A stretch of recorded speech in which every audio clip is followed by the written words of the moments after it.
Wow, how does that sound to you, Ty? Music to my ears, a beautiful sound.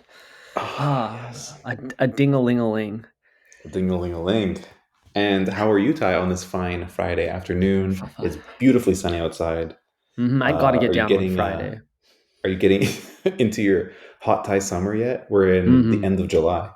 Yeah, dude. See, like all this Ken talk online is making me feel really uh inadequate. I'm looking at my body and I'm thinking, I have not achieved hot Thai summer as I planned. I Hmm. need and I think it's because my job isn't beach. My job Your isn't job beach. your job isn't to look hot in a speedo, so I don't hmm blame you. We get paid to sit in an Eames lounger and pour our hmm heart out in the booth. Yeah. So I don't totally blame you, but I understand the imposter syndrome right now, or the, I guess, insecurity that you might be feeling, because I feel the same, dude. It's Ryan Gosling types and Margot Robbie types are prancing around my social media feeds, and it's all I can really think about. Yeah, dude, there's a lot of pink washing happening right now, and I'm Hmm. not really here for it, Eric, and I'm gonna tell you why. Here's my problem. Okay, I started to realize this like when the fall 22 Valentino line dropped, and then ever since then everything's been pink washed everywhere. Oh yeah. And I think what's happening is there's like this is too big. This whole Barbie thing is too big. It shouldn't be this big. People don't care that much. So I think there's Hmm. some predictive programming here. Do you know what predictive programming is, Eric?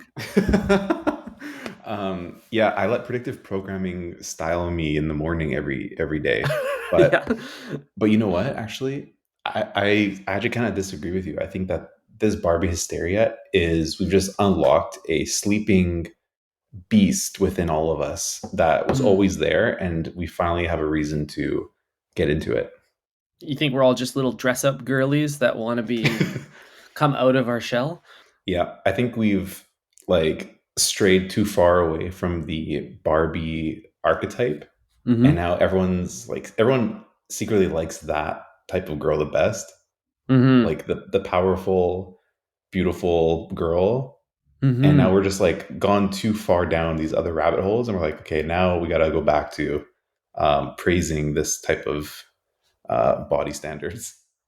Yeah, feminism has really been through the ringer the last couple decades, and I think we're starting to lose the plot a little bit about what direction we're supposed to be going with, just like womankind in general.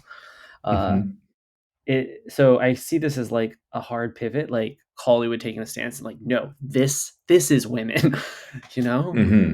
They're just Hmm. like they're cutting through it all. They said, we're drawing a line in the sand. This is womanhood. It's Barbie, and people needed It's a strong Barbie. story. It's pink. Booty Yeah, hole this brown. You know what I we will mean? we will not let this be a legally blonde. This is a legal move. Exactly.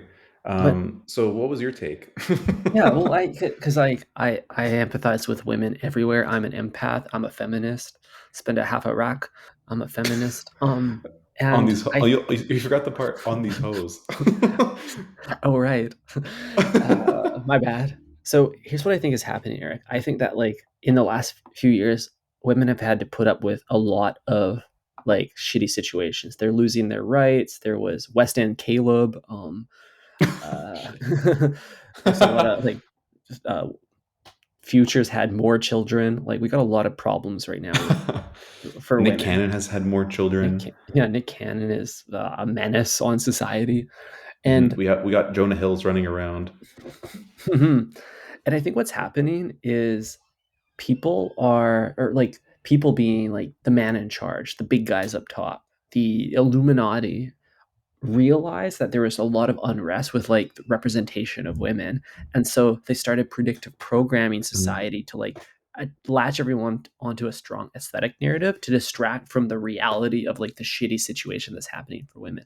It's like when Subway like makes an ad for their meatball sub saying like new and improved meat when it's really just like more genetically modified than before.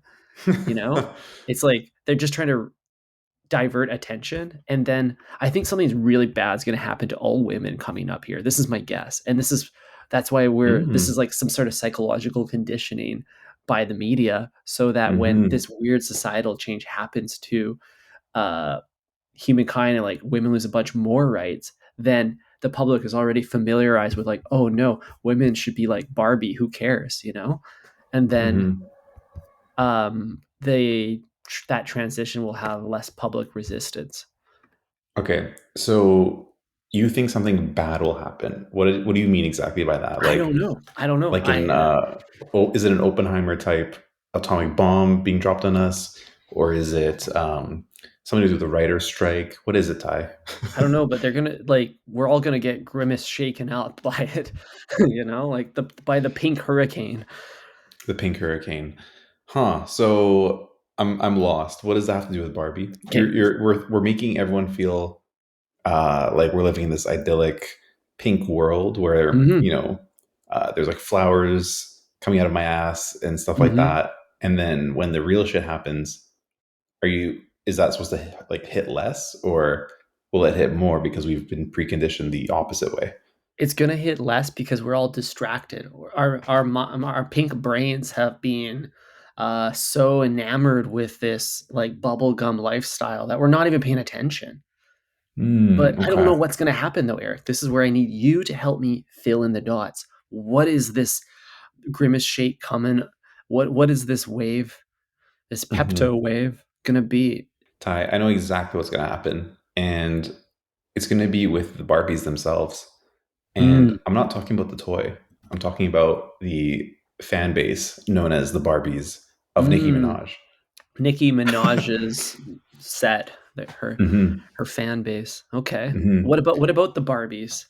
It's going to be a menage of pain this summer, Ty, because I have a sneaking suspicion. Watch, this podcast episode is gonna be on CNN in like 5 years when they when they figure out like, whoa, these two breadheads called it like 5 years ago. That's crazy. We But have a good track record. I just want to let the record show that Eric called the Travis Scott Giza Pyramids concert being canceled 24 hours before Travis went public and canceled it. And you called it, man. You deserve an applause for that. dude, I told you, man. How the fuck are they gonna host a concert on the pyramids? Like you can't even. You're not allowed to touch them. Like you're Mhm. not allowed to like go anywhere on top of them or do anything around them that could potentially harm the like tourism of Egypt. That's all they have. They lucked out. They're, we want to talk about lottery winners. No one wants to talk about the fucking Egyptians and how they somehow just have pyramids, and that's the only reason why their country exists. Mhm. Let's It's just crazy. talk They'd about just that. be more desert if it wasn't for those pyramids. There's lots Exactly. of places with pyramids. Vegas, the Mayan Riviera. That was a Yeah, good one. they got the best ones. So they got Hmm. really lucky. Vegas really Genetics. said, I don't know when the Luxor was built, but I'm pretty sure it was probably like in the 90s or like early 2000s, and they're probably like, "Fuck it, Vegas has or Egypt has all this tourism because of a weird prism In the like desert. in the desert. Why don't we just do that? Why don't we replicate that 1 to 1?" And they did it, and it worked. Like, is that just like that's just brilliant marketing right there? It's so smart. Just make a dupe, you know? Yeah. But anyways, back to Nikki.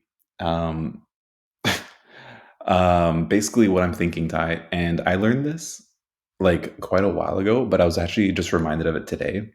Her husband is a known sex offender. This is a fact. You can Google this. He's Hold served. on. Hold on. Let me run this back. Nicki Minaj's husband is a sex offender and she is still with him. Dude, she not only is with him, but defends him on Instagram about it. She's a sex offender apologist. Yeah, dude.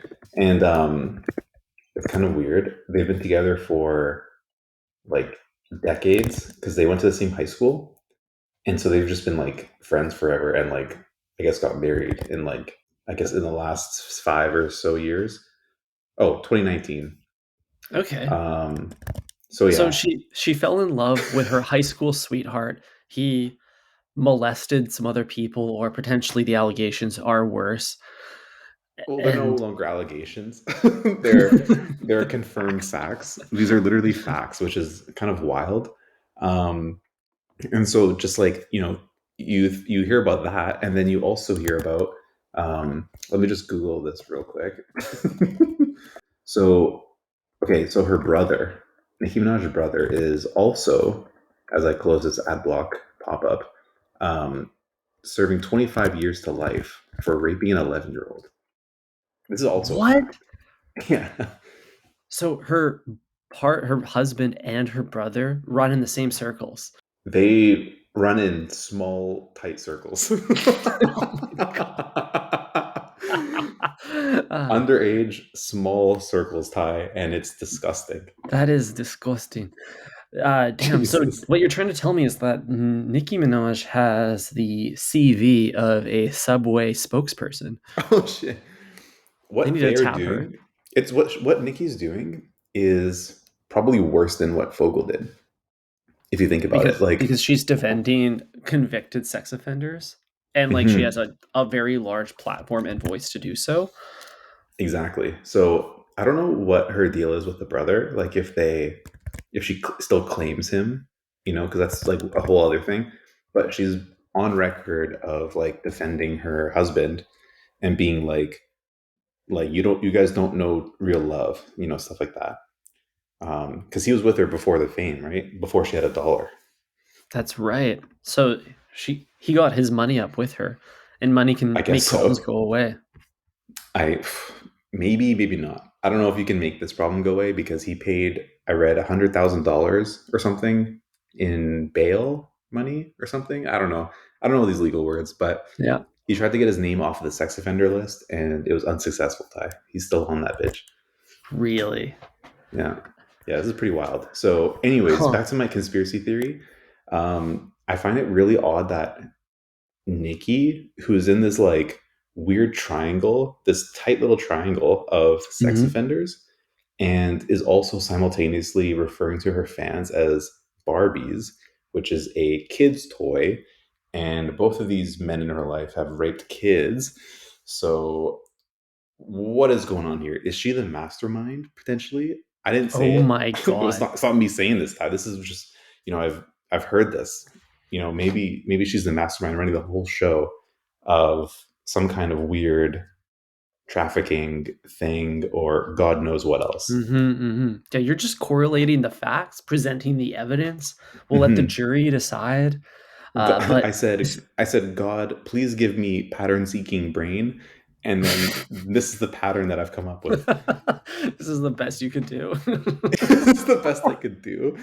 And with my monkey brain, I was able to put the three dots together, and this is what spat out. So I Dude, don't this is know, why we Ty. brainstorm in the lab because I'm looking for a global calamity and you have identified a high risk situation. And Yeah. maybe what's going to happen is that like the CIA is going to take down Nikki and the Barbies Mm. everywhere. We need to make sure that they are preoccupied with other Barbies when that happens. Hmm. And what better way to recruit these barbs, but then putting them all in the same room together with a IMAX size projection of a commercial? This is Hmm. literally like the Clockwork Orange scene where they're like watching a movie and their eyes are pried open. It's like you have to Hmm. get through the scene of, uh, her heels not going down or whatever. Yeah, yeah. Wow, you're so right. Wow. I think that the bubble we will know the bubble is about to pop when we get the, like, Menage a turkey breast on the Subway menu, and when that collab happens, that's the final straw before the takedown. Yeah, if Subway had if Subway at all enters the chat here, we know there's gonna be Mhm. something going on because Something's going on. Subway's got a record. Mhm. We didn't forget. You know what I mean? We didn't forget about Subway's record. No. And I don't know, man. The patterns are there. It's just we need a witness. Dude, yeah, we need some harder evidence right now. Yeah. That's what we need. And let's just be clear. I pray that this is not true. Mhm, but the writing's on the wall, you know? It's on the fake brick wall. The pink lipstick writing is on the mirror in the beauty studio. That's for sure. Yep, in the Sephora beauty bar. The Sephora, the Rouge VIB beauty bar, of course. Very important Barbie, yeah. It's not rouge, man, Hmm. it's bubblegum pink. Exactly. Wow. Well, that's a hard hitting theory. 15 minutes into this episode. So what else we got on the docket, Ty? You listened to Utopia yet? No, I didn't listen to Utopia yet, dude. I'm so sorry. I know it launched today. You probably listened to it because you are frothing for Travis Scott music.